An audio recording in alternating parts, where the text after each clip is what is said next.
जय तो भारतम। आप सभी का स्वागत है।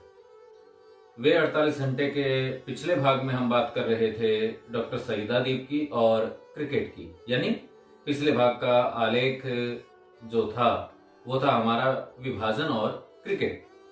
उसके बारे में बड़े विस्तार से बात हमने की और उसके बाद एक संकल्प डॉक्टर सईदा दीप का जो था और जो हर सच्चे हिंदुस्तानी का, हर सच्चे इंसान का मैं कहूं, हो सकता है कि दोनों मुल्कों के बीच में चाहे कुछ भी अतीत रहा हो पर आज विश्वास की, शांति की बहाली होनी चाहिए। इसी संदर्भ में आलेख आगे आज हम शुरू करते हैं और बात करते हैं शांति और विश्वास की उम्मीद।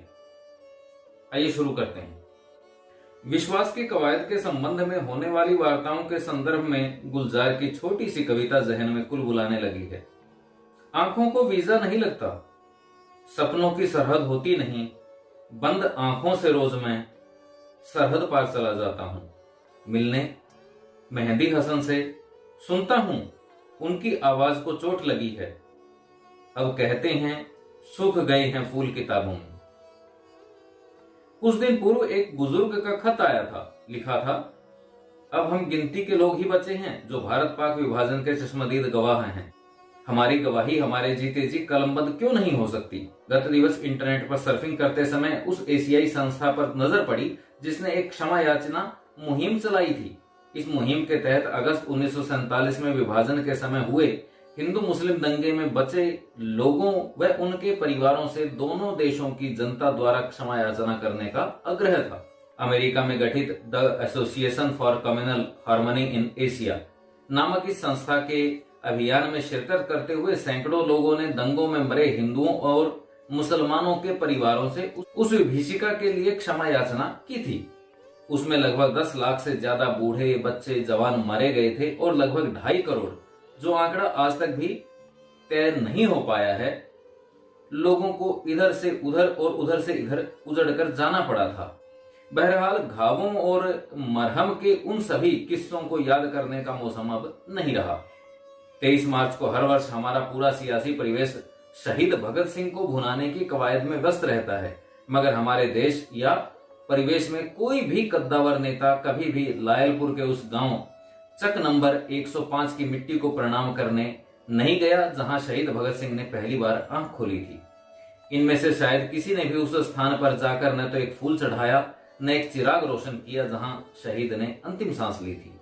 ये दोनों स्थान किसी पवित्र दरगाह से कम नहीं है, मगर गांव चक नंबर 105 में अभी भी कोई भगत सिंह को जन्मदिन पर याद नहीं करता। 1988 में अपनी पाक यात्रा के मध्य मैंने लायलपुर के एक शख्स से इस बारे में पूछा था, तो उसने जवाब दिया, याद तो अपनी नस्लें ही करती हैं। जब आपके ही लीडर अपनी पाकिस्तान यात्रा के दौरान उस गांव नहीं गए तो गांव वालों को ही याद कहां होगा यह सब कुछ। लाहौर में उस समय इच्छा थी कि उस स्थान को प्रणाम अवश्य कर लिया जाए जहां शहीद ने अंतिम सांस ली थी। मैंने पाकिस्तान टाइम्स के तत्कालीन संपादक की मदद ली।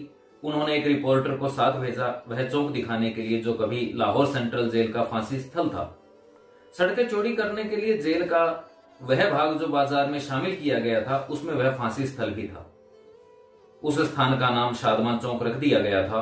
पिछली 23 मार्च को उसी चौक पर लेखिका डॉक्टर सईदा दीप अपने कुछ मित्रों के साथ भगत सिंह की अघोषित समाधि पर हर वर्ष की तरह चिराग जलाने गई। इस वर्ष इस स्थान पर पहुंचने वालों में पंजाब लोक सुजाग के शरीफ भट्ट और लोक राह के लोग भी शामिल थे। ये लोग यकीनन भगत सिंह को भुनाने नहीं आए थे, ये लोग प्रतिबद्धता व आस्था के साथ आए थे। मगर इस दिन पाक स्थित भारतीय दूतावास या लाहौर स्थित कोई भारतीय मीडिया प्रतिनिधि या लाहौर में बसने वाले गिने चुने हिंदू, इनमें से कोई भी वहां मौजूद नहीं होता। यहाँ तक कि लाहौर स्थित गुरुद्वारों में से भी कोई वहां नहीं पहुंचता। जिनके सरोकार थे, नस्ली रिश्ते थे, सियासी जुड़ाव थे या पेशेवराना प्रतिबद्धताएं, यानी जो पत्रकार लोग इससे जुड़े होने चाहिए, वे भी उदासीन रहते हैं। यही स्थिति लुधियाना की भी है। वहां अभी भी सुखदेव थापर का कोई ऐसा स्थायी स्मारक नहीं है जहां शहीद को हर वर्ष याद किया जा सके। सुखदेव की जन्मस्थली को उनके दोनों महान शहीद मित्रों के नाम से साझा स्मृति स्थल बनाया जा सकता था, मगर परिवेश के पास फुर्सत का अभाव है। चलिए, हो चुकी राजनीतिक चिंतन की शोक सभा। अब भी संकल्प लीजिए कि अगली बार जन्मदिवस या शहीदी दिवस पर भगत सिंह को उसके गांव व अंतिम स्थल पर जाकर याद किया जाएगा। यह काम लाला लाजपत राय से जुड़ी संस्थाएं भी कर सकती हैं, पंजाब विश्वविद्यालय भी, और वे लोग जो आज भी भगत सिंह को भुनाने के लिए व्याकुल हैं। अब इस संदर्भ में उस पाकिस्तानी शायर को भी याद कर लिया जाए जो भगत सिंह का दीवाना था। इस शायर हबीब जालिब के घर से गिने चुने फोटो मिले थे और उनमें भगत सिंह का फोटोग्राफ भी था। एक बार जालिब मेरे पास गुड़गांव आए तो मैंने पूछा, उस दिन लाहौर में तो मैं आपसे यह सवाल पूछने में संकोच कर गया, मगर अब तो बताएं उस चित्र से खास लगाव की वजह। बोले, अब यह बात न पूछो तो ठीक है, बस पता ही नहीं चला क्या जादू था उस जवान में। मुझे कभी कभी लगता है वह मुझे घूरता है, मुझ पर ढेरों सवाल दागता है, अक्सर पूछता है आवाम के लिए क्या लिखा। दरअसल उस नौजवान में कुछ ऐसा है जो उसे दिगर शहीदों से कुछ अलग मुकाम पर ला देता है। उस त्रासदियों की भयावहता से समकालीन जिंदगी को मुक्ति नहीं मिल पाती। हम चाहें तो भी उन्हें भुलाना या छिटकाना मुमकिन नहीं होता। ऐसी ही एक त्रासदी थी भारत पाक विभाजन। यह इतिहास का ऐसा विसंगत मोड़ था जिस मोड़ पर लाखों लाशें भी बिछ रही थीं और जश्न भी मनाए जा रहे थे। 15 अगस्त की अर्धरात्रि जिस क्षण पंडित नेहरू संसद में अपना ऐतिहासिक संबोधन दे रहे थे, वही लम्हा लाखों परिवारों की सांसों की डोरियां तोड़ने में भी खर्च हो रहा था। एक और 21 तोपों की सलामियां थी, दूसरी ओर मारकाट, हाहाकार और चीखों पुकार जारी थी। उस ऐतिहासिक लम्हे की ऐतिहासिक सनद के रूप में मौजूद 2,50,000 महत्वपूर्ण दस्तावेज अब भी ब्रिटेन की साउथहैम्पटन यूनिवर्सिटी में शोध के लिए स्थायी रूप से रखे गए हैं। ये दस्तावेज इस उपमहाद्वीप के आखिरी वायसराय व स्वतंत्र भारत के प्रथम गवर्नर जनरल लॉर्ड माउंटबेटन की निजी संपत्ति थे। इनमें उस समय के 50,000 फोटोग्राफ भी शामिल हैं। ये दस्तावेज 4500 बक्सों में बंद थे। इनमें एडविना माउंटबेटन के वे निजी दस्तावेज भी शामिल हैं जिनमें इस विलक्षण महिला के द्वारा भारत में आरंभ की गई 48 चैरिटी योजनाओं का पूरा ब्यौरा है। मगर इनमें वे पत्र शामिल नहीं हैं जो इस देश के प्रथम प्रधानमंत्री जवाहरलाल नेहरू ने एडविना को एक मित्र के नाते लिखे थे। वे सारे पत्र एडविना की बेटी पामेला ने स्वयं के पास अपने निवास ब्रॉडलैंड्स हैम्पशायर में रख लिए हैं।